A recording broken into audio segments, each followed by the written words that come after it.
Hello guys, nandito na naman ako at syempre mag-flex lang ako dahil itong kapag nakakakita ako ng ganitong mga project ng ating Pangulong PBBM hindi ko mapigilan na hindi i-flex talaga sapagkat tingnan nyo naman ang isang bago na namang condominium na pabahay ni PBBM sa Santa Maria, Bulacan, na ipamamahagi na ready for occupancy na. At ito ay ipamimigay na sa 30,000 mga pamilya, 30,000 families Isipin nyo yun guys ang napakarami.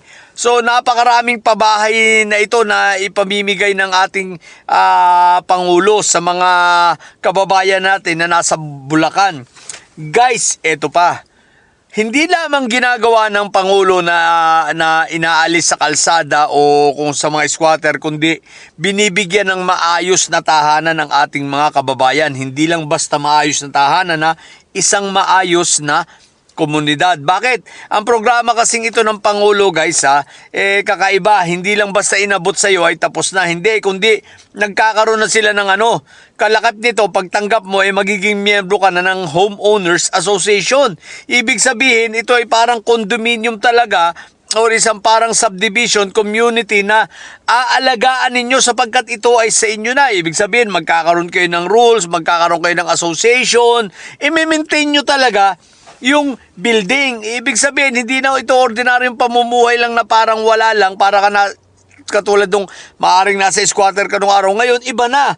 Talagang ito ay literal na magiging maayos ang iyong pamumuhay, formal at ito na nga, yan, nasa maayos dahil meron na kayong isang maayos na komunidad na pinapatakbo ng inyong sariling homeowners association. So napakaganda nito at the same time kompleto ito ng mga amenities. Ang alam ko may mga basketball court at the same time nasa city, malapit sa lahat. Meron kayong katulad ng condominium namin, may playground, may swimming pool, may basketball court. Hindi lang ako sigurado kung may swimming pool to, pero alam ko yung iba meron yata for this particular hindi lang ako sure, pero ang sigurado ako rito, may basketball court ito, may playground at may mga parking na maayos. At the same time, may elevator. So napakaayos ng pabahay na ito ng Pangulo at i-maintain ito ng mismong mga makakatanggap. 30,000 families Kaya shout out sa ating Pangulo. Ang galing, ang galing. Karapat dapat lang ito i-flex. Ngayon, marami magtatanong, paano ba maka-avail nito? I-check nyo na lang yung mga website ng ating sa 4PH ng ating Pangulo. Hindi ko rin alam kung paano Alam ko, Pag-ibig, alam ko, HUDCC ba yun? So, nyo lang, i-check nyo na lang at maaaring kayo ay qualified. I-grab nyo na. Anyway, maraming pabahay ang ating Pangulo. May nauna ng 400,000 plus, di ba? So, ito, another 30,000. So, tuloy-tuloy ito hanggang sa magtapos ang termino ng Pangulo. May mga makukuha kayo. So, puntahan nyo na ang website. At sayang ang ganitong mga opportunity. Napakasarap mabuhay sa isang komunidad na maayos, may homeowners association. Napakaganda. Okay, ito ang pangalawa guys. Ito, pinost ko sa aking FB Huwag ninyong kakalimutan, merong bukas may press con na gagawin sa Valle Verde. Itong 18 Marites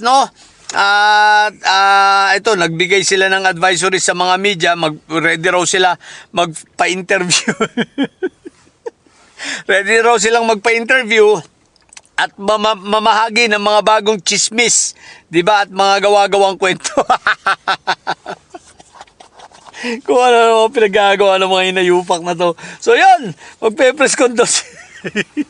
Wala lang.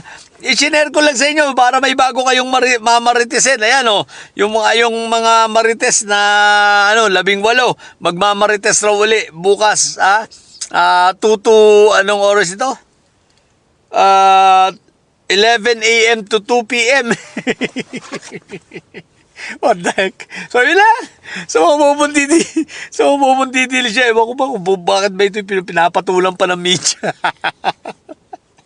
So mga bubuntidilis at may sahid dyan, nyo, ang tatay nyo ay karton, natili kayo mga bubot may sahid sapagkat ang may sahid ay lagi high blood. Bye!